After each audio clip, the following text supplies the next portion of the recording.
all together. Hello, and welcome to Covert Castaway. I'm Holly. Je suis Stéphane.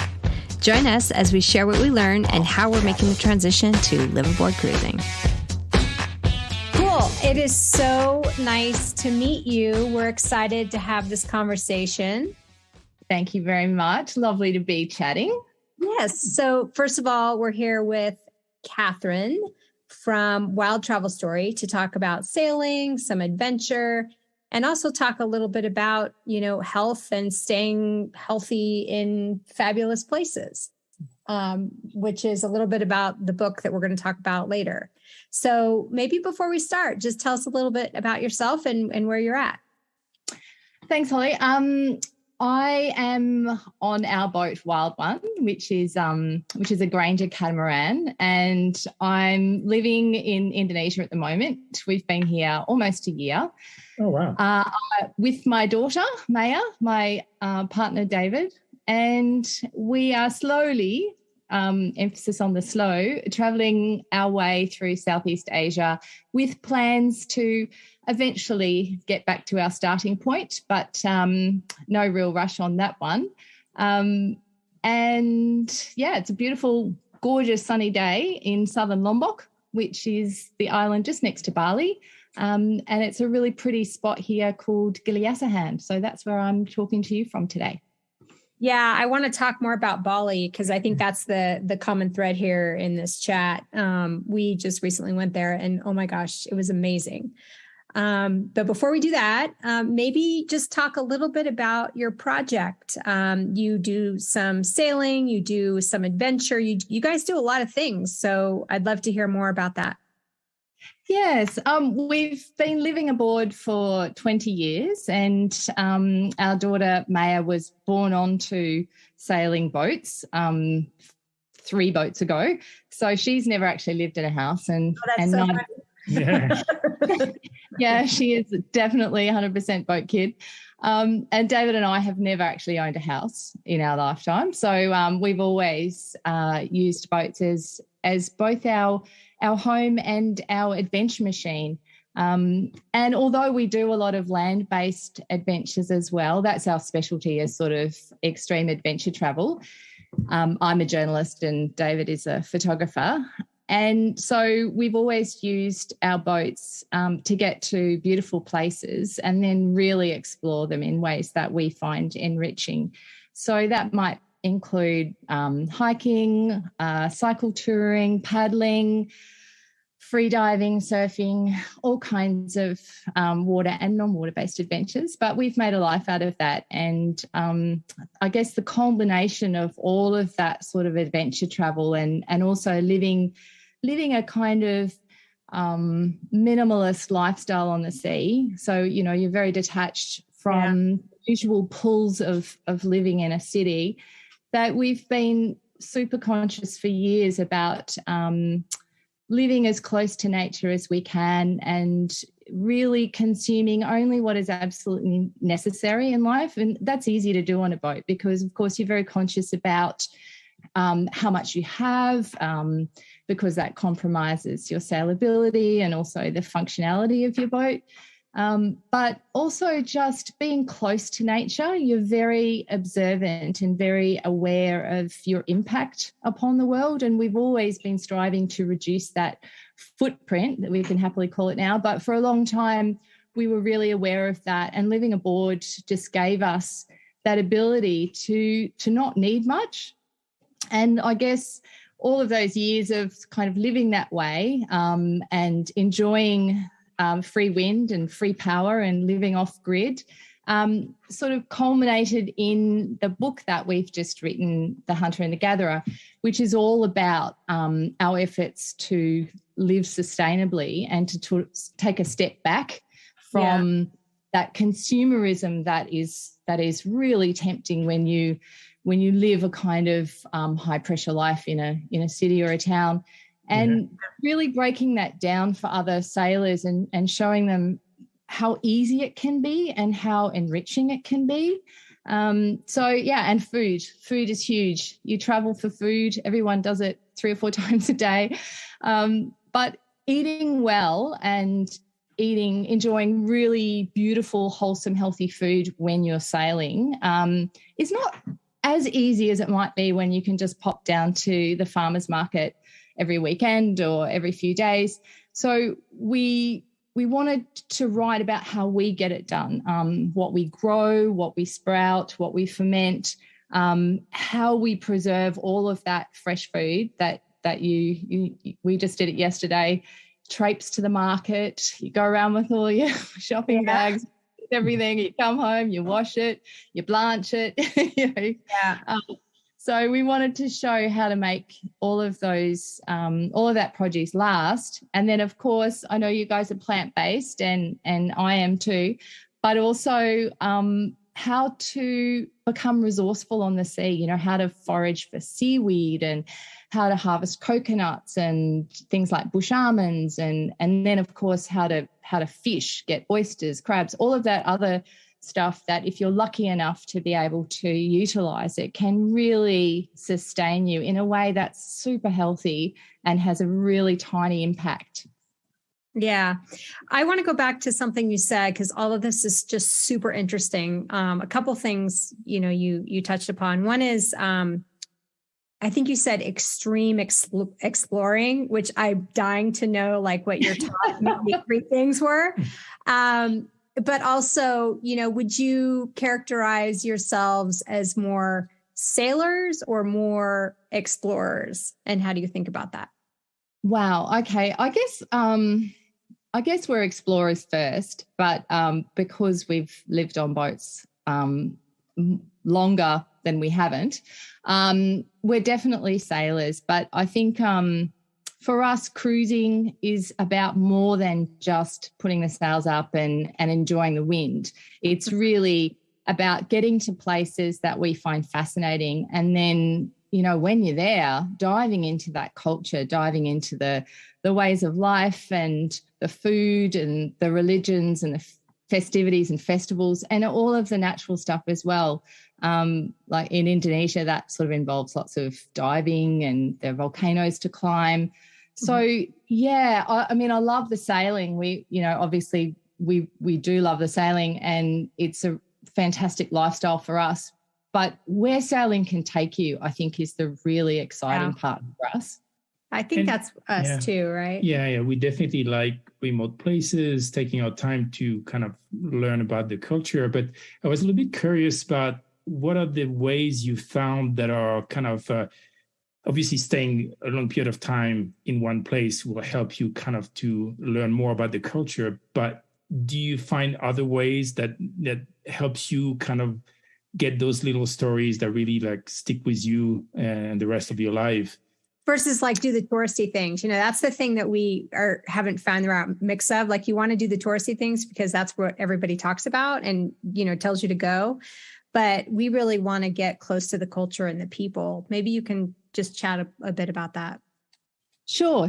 And we've been traveling on land, land-based trips in Indonesia for a really, really long time. But our favorite places have been those places that are really remote. So I think if you want to deepen your connection to places when you travel, the best way to do that is to find yourself the only tourist in a scenario or one of the few tourists in a scenario. And that certainly, we've been traveling from the west coast of Papua in eastern Indonesia and gradually moving west. And as you get further west, you come into areas which are much more highly touristed. But the thing is, the advantages of being a sailor is that you can pull into bays, even if you're in a really populated place, you can pull into bays where there may be no tourism. And the fact that you need to go ashore and you need fuel and food and all of those other ordinary daily life services, by speaking language and by, talking to locals and ingratiating yourself into small villages and communities, even simple ways, by going on shopping trips for the things that you need. And the more you talk, the more language you learn, and then the deeper the connection you can make in a place. And I really think it's by putting yourself in those remote scenarios where there possibly is no tourism anyway, but you're making your own fun because you're there, you're exploring, you've got coral reefs just a metre away from you. Yeah. And you've got lots of people to interact with, and you put the kayaks in and they're all paddling as well, and you may not understand each other, but you understand what you're both there for, and you can have a lot of fun, particularly with kids, the local kids. And if you've got kids on board or you're sailing with boats that have got kids, they just open doors. And I think those sort of interactions are the things that really stick in my mind. It's nice to join a trip and climb a volcano, or, there are some things that you don't really miss out when you're traveling, for sure. But really for me, it's being in those remote places and being prepared to put yourself out there as well. It takes a little bit of endurance and guts to really go off the beaten track. But I think most sailors would say that the interactions that they have on a personal level in communities and in the anchorages that they find themselves in are far more memorable than ticking off the bucket list things. Mm-hmm. Yeah, I totally. And, maybe you can also, I want to talk a little bit about this fine edge. So there's this fine line between, seeking remote places and putting yourself out there and putting yourself in maybe a potentially dangerous situation. There's YouTubers that talk about different places they go, and then we'll ask around, hey, would you go to Papua New Guinea? And people I know are like, I wouldn't go there at all, like avoid the place, So that's an example. So, how do you think about that? Well, Papua New Guinea is still a bit of a sticking point. The area that we've been is West Papua, which is actually, even though it is part of the island of Papua, it belongs to Indonesia, rightly or wrongly. So that's and the West Papuans are beautiful people unto themselves, just incredibly generous and just a quiet, still beautiful people. So I know that when you take on big passages, circumnavigations, you're going to come into areas which are potentially not so safe.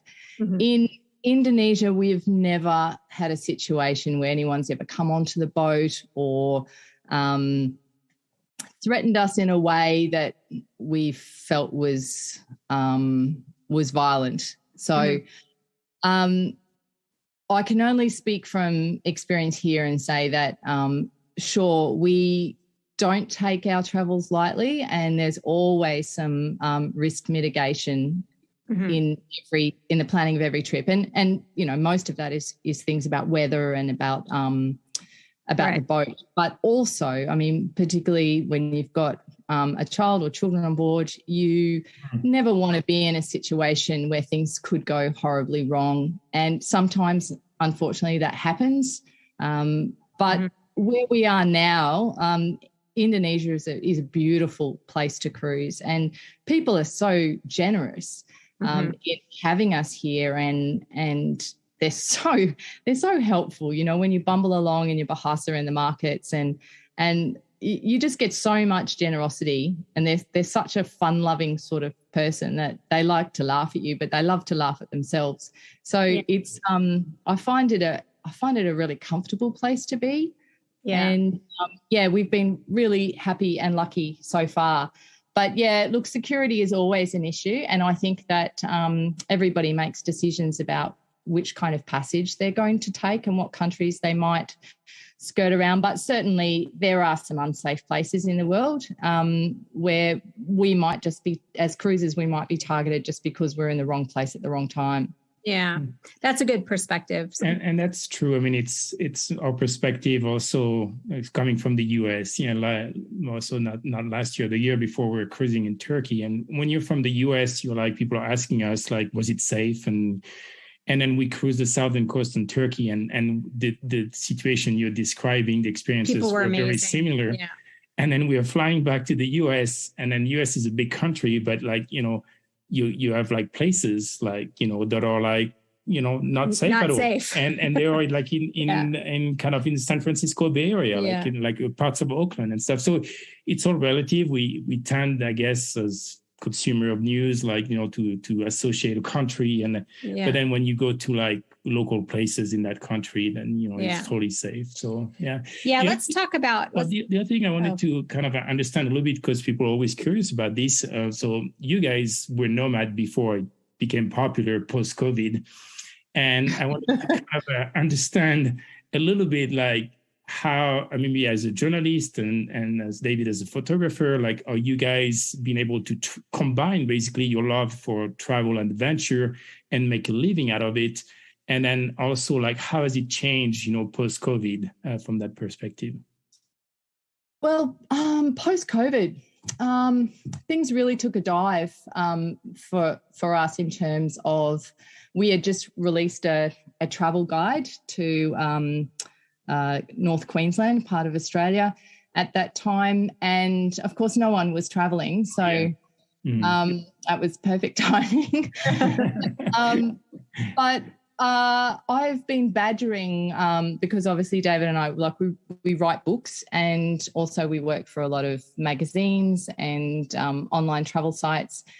And we'd been badgering a couple of our editors to, come on, it's time. Everybody's keen to travel. Everyone's keen to find out what's going on in the world and how things have changed. And just in the last few months, we've started to get some international assignments again. So that for us is a big, big change.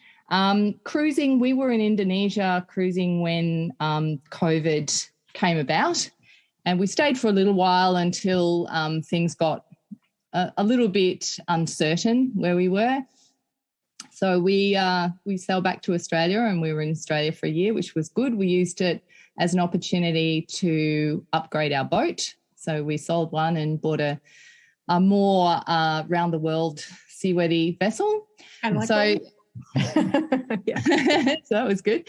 But now we're back into it. And I think the biggest change that we've seen in Indonesia is that a lot of businesses have failed. A lot of their tourism has just collapsed, particularly in the eastern areas that we've been travelling through, which were under touristed to start with. So they really appealed to a specific sort of adventurer.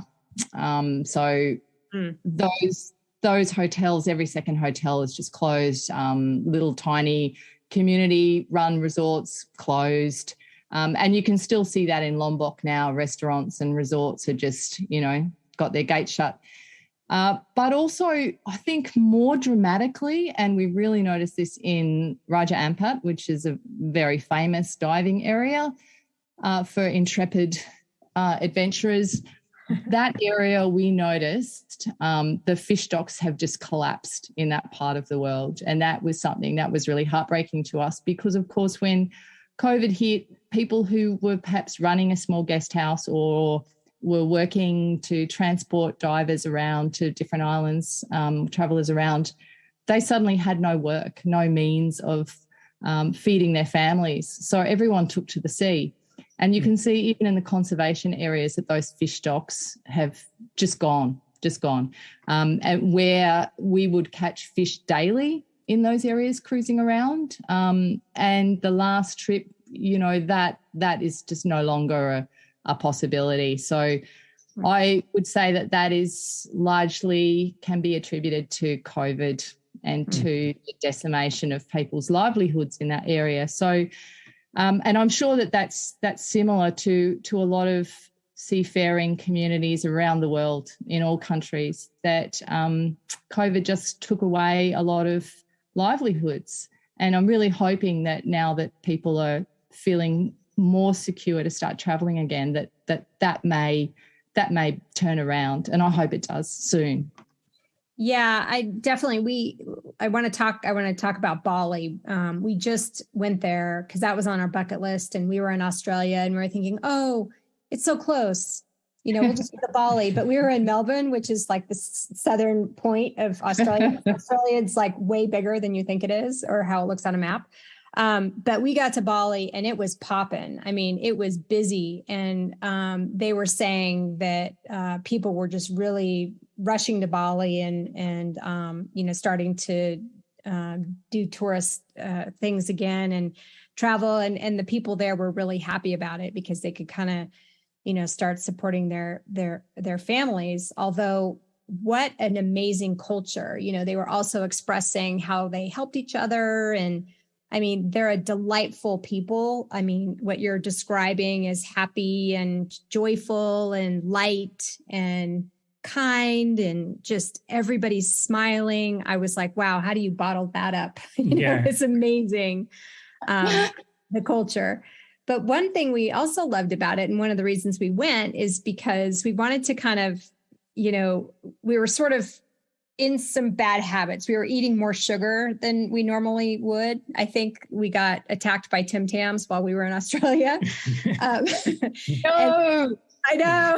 So it's really addictive. It's so addictive. So we were like, okay, let's go to Bali. We can see Bali, which we always wanted to see. We can do some yoga, and there's the ocean and lots of cool places to see and the people. And so we went on a wellness retreat, and we did a whole like detox, which was sort of intense. But what we were amazed by is just the abundance of good food options, like raw options, plant options, all the different kinds of foods that you can eat in that area. And I was like, wow, I want to learn how to cook like this on the boat. Like I don't want to have to even start at the stove. Like, how do I make these great raw food dishes, which I hadn't really ever thought about before, but you go there and it was just, they were everywhere. So what's your experience been? And maybe you have some tips from the gatherer portion of your book on how to do that. Yeah, absolutely. Look, Bali is beautiful for that. Indonesia as a whole is beautiful for that. But in particular, Bali benefits, I think, as much from its tourists as it has to give. There's a great symbiotic relationship there that tourists to Bali bring great ideas and bring a demand for great cuisine. And I think those two groups really inspire each other. So Bali is a very special place. For me, I was a vegetarian pretty much my whole life. And it was only when we started traveling to Indonesia the first time and I was confronted with the plastics issue, which is not, it's not just Indonesia and Southeast Asia which suffers from a groundswell of ocean plastics. There are many, many, many parts of the world that have inadequate waste disposal and recycling programs that deal poorly with what's going into the sea. But it was so overwhelming and so fatiguing that it really threatened to kind of, put a stop to how I was living. I was really overloaded by it. And so our idea was just to remove plastic from our scenario as much as possible. And it started quite a few years before that with our daughter, teaching her about how can we live more plastic free. And so we started to do plastic free gift giving. We started to do plastic free shopping. And we've been living that way for almost a decade, insofar as we call it nude food. I know you were keen to that, Holly. Nude food. Trademark that. Yeah, that's awesome. Actually, there is actually a company that does call themselves nude food. I think it's Nudie, but it comes in a it may not come in plastic, but I hope it doesn't. But nude food is basically anything that comes unpackaged. So. And really, it's 90% of what we all need to eat. It's our proteins. We can, when we live on the sea, if we're resourceful enough, we can harvest the seafoods and forage for the shellfish and other goodies that we enjoy to eat. But we can also, when we're shopping, we can also buy almost everything we need without plastic. I mean, yesterday we went shopping. We bought eggs in our cartons, paper cartons. We bought all kinds of peanuts and rice and noodles and all of that kind of stuff, in addition to fruits and vegetables, which is a huge part of our diet, all in their nude skins. So it's may not be convenient and it may be a more time-consuming way to live, but on the ocean we have time. And you can make time. So that's kind of how we live. I mean, obviously there are some things that you choose to buy. I mean, we like to have a drink. We're sailors after all, but we brew our own ginger beer, which means that there is no waste.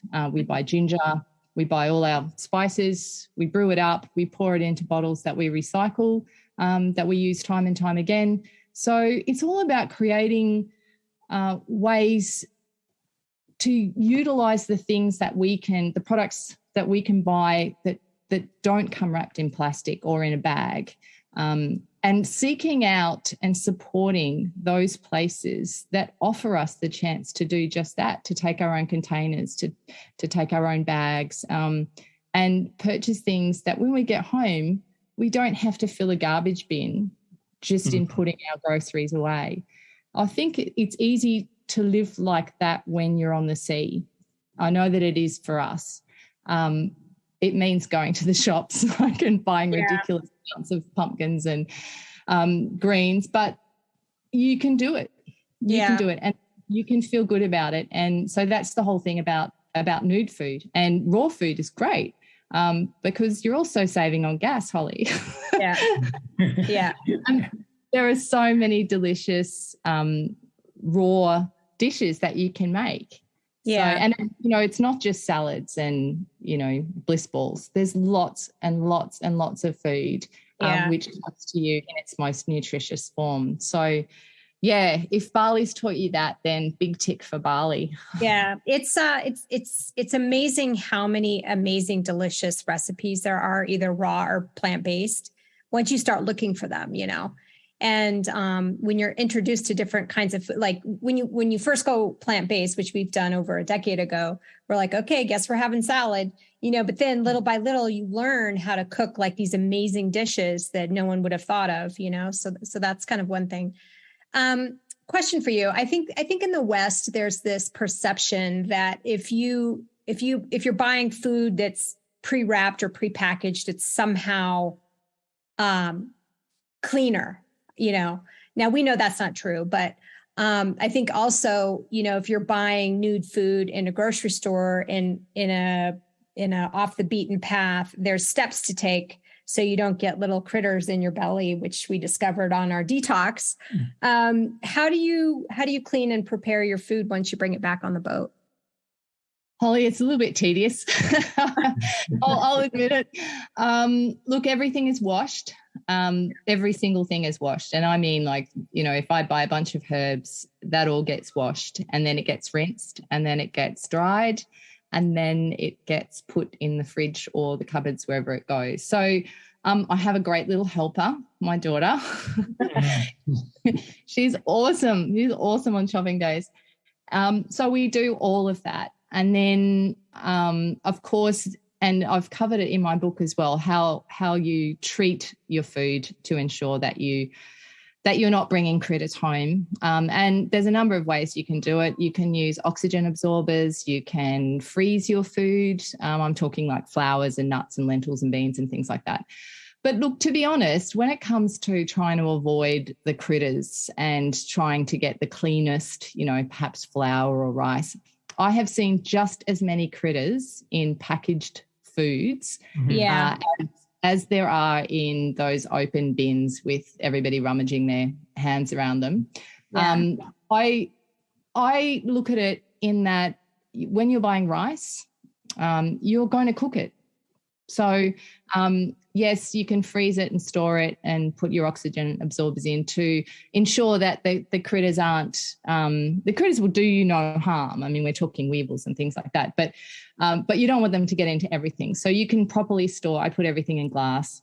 Yeah. And you can properly store things. Nuts and things can go in the fridge and in containers, keep everything in glass.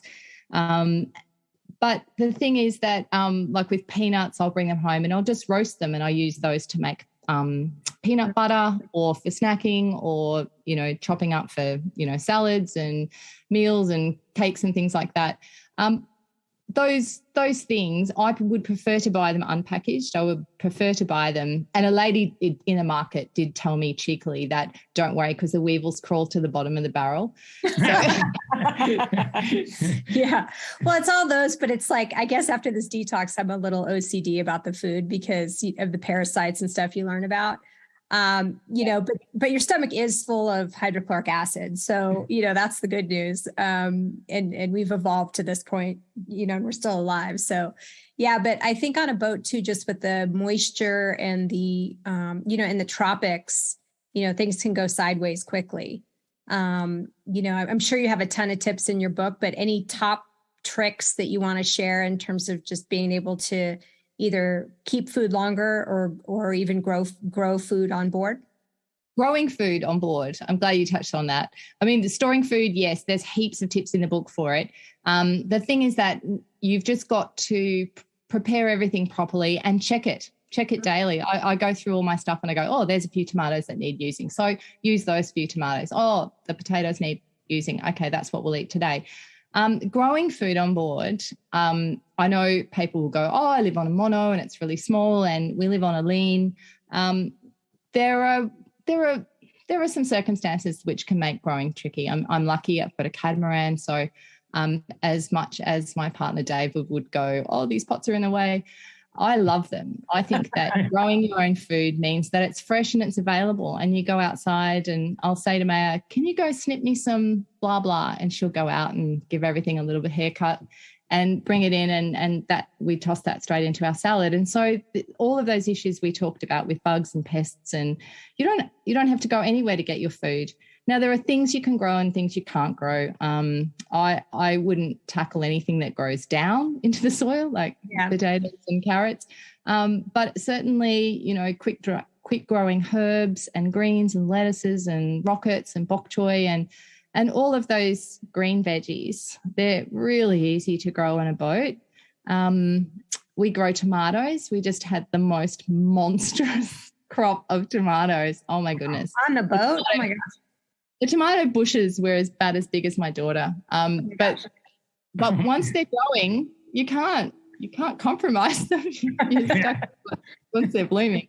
But yeah, growing on your boat is a hell of a lot easier than you'd think. And it's so enjoyable. I know a lot of people say, oh, it's a real heartache for me leaving my little piece on land and going onto the boat because I miss sticking my hands in the soil, and I miss whispering to something and encouraging it and enjoying its food. And that's what gardening can do. It's just that connection to soil. And it's a beautiful thing that everything is there just waiting for you, and it changes and it grows and it feeds you. So I'm a big fan. But I do know that even if you've got a tiny space and you are living on a lean, potted herbs add a huge amount of flavour to food and toss through salads, and you don't need to be growing a lot to really flavour up your food with something fresh. Mm-hmm. I want to go back to something you said too as we sort of start to wrap up is, what you said was, it's easy to live sustainably and self-sufficiently, on a boat. And we definitely found that to be true. Like all the stuff that we thought we were going to need, we maybe used half of. And so this second time around on our second boat, we're taking even a more thin approach to what we're putting on board.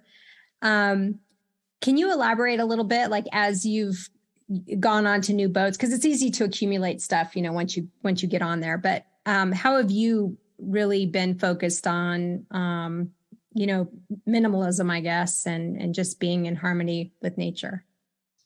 Yeah, I think I really hate going to the shops, Holly. I'm not, unless it's a chandlery. But look, I'm not someone who enjoys having a lot of stuff. I enjoy having a little bit of stuff. And I've got a great friend who's a traveler, and she says that she works very hard to own very little. And I think that's true. And it's not about constantly throwing out what you have. It's about stopping yourself from buying things that you do not need or that you already have. And, there's nothing wrong with wearing an old T-shirt. Who are we all impressing? I don't know. Sailors do this very well. Some more than others. Or no T-shirts. Absolutely. You know, we don't mind wearing a 7-year-old T-shirt just so long as we've got, you know, navigational equipment that was made yesterday. Yeah. So I think it's all about just stopping yourself and really redressing that whole idea of what makes you happy. Because when you're sailing, it's not going to a shopping centre on a Saturday morning and having your coffee and having a meal out and then, you know, spending a whole bunch of money on things that you already have in your wardrobe, and then going out and drinking and eating. You know, okay, we do that as well, but when we're sailing, but it's really about finding out what makes you happy. And I think that's easy when all of those pulls are taken away. Yeah. It's you and your family and your friends, and it's about finding things that you find pleasurable, whether it's, you know, an early morning swim or getting out with your yoga mat on the deck when no one's around at 5 a.m. and just finding what makes you happy, because then those other things are not necessary in life. And you end up living on a boat very comfortably with little, but just having a much richer life and enjoying your food, enjoying preparing good food instead of going out and getting takeaway and rushing it down or sitting in restaurants. You know, if you've got good food at your disposal and lots of interesting ways to cook it, you can really enjoy your evenings without feeling that you have to go to a restaurant or be somewhere even where you are. It's so true. And I think I was asked one time by somebody, and I don't remember who it was, you know, doesn't your world get really small when you live on a boat? And I was reflecting on that as you were talking. And I feel like, at least for me, like the world got bigger because all of the clutter and nonsense is gone. Yes. And you're left with everything that's important. And, you know, suddenly all the things, it just becomes so clear what's important and what's not important. And that's one of the things I really like about living on the boat and being on the boat in the ocean, because, you know, you can just have such a deep connection with yourself and what you're really all about, and with the ocean and with nature, which is pretty incredible. So, okay. You really hit that. That's so true. Yeah. Okay. So as we wrap up, I'm dying to know your top 2 or 3 like biggest wow moments or biggest adventure moments that you've had so far. Whoa, gee. I know, it's so hard. That's really hard. Look, I think for me, big wow moments to do with the boat would be Raja Ampat is just a beautiful part of the world, and the diving and snorkeling is fantastic, but swimming with whale sharks with my family, and no one else around, no tour operators, just in the water with 2 beautiful, amazing creatures just swimming around us, was probably the highlight of all the wildlife encounters, all the tigers and the elephants and the rhinos and everything else that we've been so lucky to see. So that, yeah. Sorry, where was that again? So on the West Papuan coast, there's a place called Triton Bay, and it's very well known for whale sharks at a particular time of the year. So, yeah, it's beautiful, and anyone heading to Indonesia who's starting over in the eastern side should definitely put Triton Bay on their list. I was reading on your website a story when you were a kid back in Australia, and you were swimming in a place where there were some crocodiles, or like I guess they're like I don't know, maybe not dangerous, but your mom played a joke on you where she grabbed your foot. Oh, my mom is the biggest prankster. Then I'm thinking like, oh, now you're exposing your daughter to, like, you know, crazy adventures the same way your mom did this back to you when you were young. That's interesting. I didn't realize that I was continuing the cycle. And I think it's a pattern overall. I've noticed this, you know, as we age older, like things like we look at our parents when we're young, and we're like, oh, why did you do this? And then we find ourselves kind of, you know, suddenly makes sense. Yeah. Any other big wow moments that come to mind for you? Oh, another Indonesian one, I guess, would be the first time we encountered wild orangutans. Orangutans are an amazing species, and they're highly endangered and highly vulnerable to extinction in Indonesia as a result of many factors, but the main one being palm oil plantations. Mm-hmm. But we were in Kalimantan, and Dave, my partner, was filming.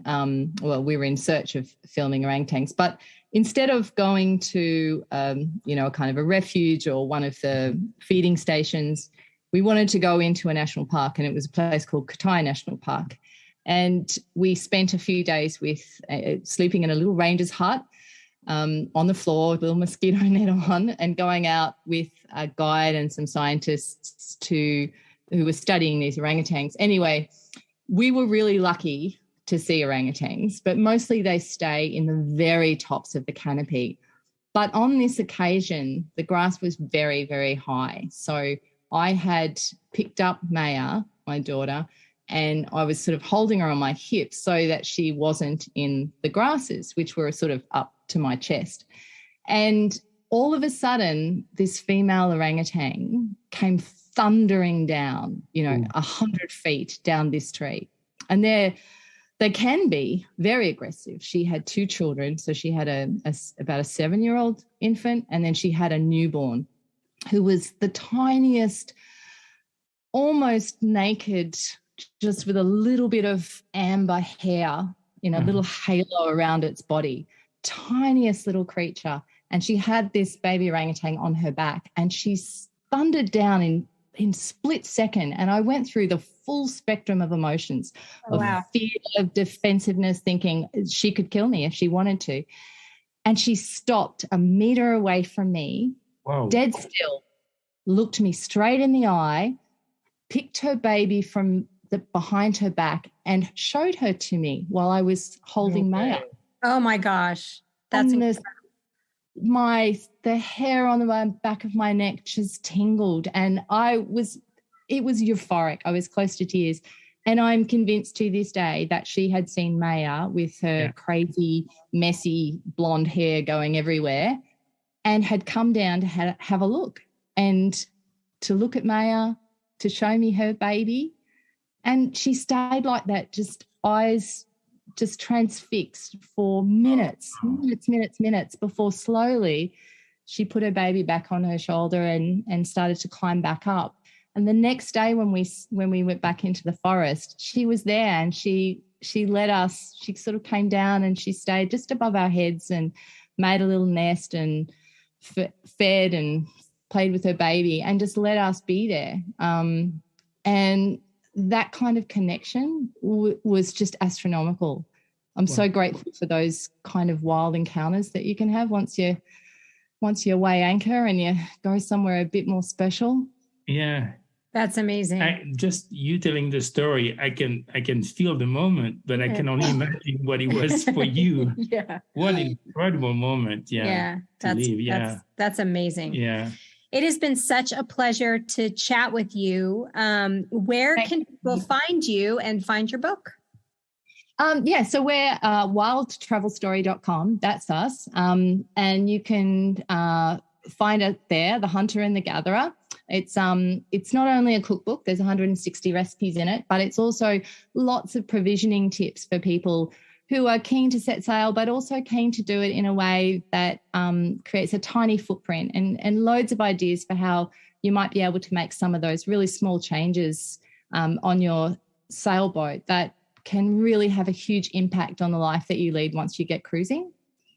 Mm-hmm. Well, the other thing that, if you can touch on that, because it was very interesting to hear, because we've talked about, how to live and in harmony and with our surroundings, but people might say, you're printing books, but you're working with a foundation, and I thought that was very interesting for every book that's being sold. Can you elaborate a little bit on this approach? Absolutely. So for every book sold, the publishing company they work with a group called Eden Reforestation Projects. So for every book sold, 1 tree is planted. And the beauty of that is that they've worked out that a book creates, the carbon footprint of our cookbook is about 2.5 kilos, but one tree offsets 10 times that amount every year that it's alive. So for every book sold, they plant a tree. And they work with this group called Eden Projects, and you can have a look at them online.